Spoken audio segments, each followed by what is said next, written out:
মার্কিন president Donald Trump রাশিয়ার বিরুদ্ধে ব্যাপক নিষেধাজ্ঞা আরোপের হুমকি দিয়েছেন।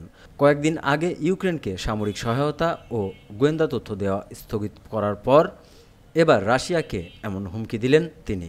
শুক্রবার দুই দেশকে দ্রুত শান্তি আলোচনা শুরু করার আহ্বান জানিয়েছেন তিনি।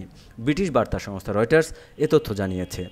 রয়টার্সের এক প্রতিবেদনে বলা হয়, হোয়াইট হাউস যুদ্ধবন্ধের প্রচেষ্টার অংশ হিসেবে মস্কোর সঙ্গে কূটনৈতিক ও অর্থনৈতিক সম্পর্ক উন্নত করতে রাশিয়াকে কিছু নিষেধাজ্ঞার ছাড় দেওয়ার পরিকল্পনা করছে। ট্রাম্প তার নিজের সামাজিক যোগাযোগ মাধ্যম ট্রুথ সোশ্যালে লিখেছেন, রাশিয়া বর্তমানে ইউক্রেনকে যুদ্ধক্ষেত্রে প্রচণ্ডভাবে আঘাত করছে, তাই আমি ব্যাপক ব্যাংকিং নিষেধাজ্ঞা, শুল্ক এবং অন্যান্য নিষেধাজ্ঞার কথা ভাবছি, যতক্ষণ না যুদ্ধবিরতি এবং চূড়ান্ত শান্তি চুক্তি স্বাক্ষরিত হয়।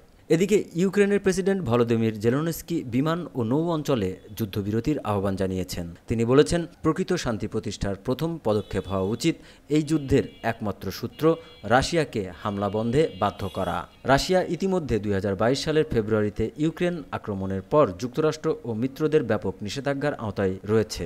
বর্তমানে মার্কিন নিষেধাজ্ঞার আওতায় রাশিয়ার তেল ও গ্যাস খাত সীমিত করা হয়েছে, যার মধ্যে তেলের দাম ব্যারেল প্রতি $60 সীমিত রাখা হয়েছে।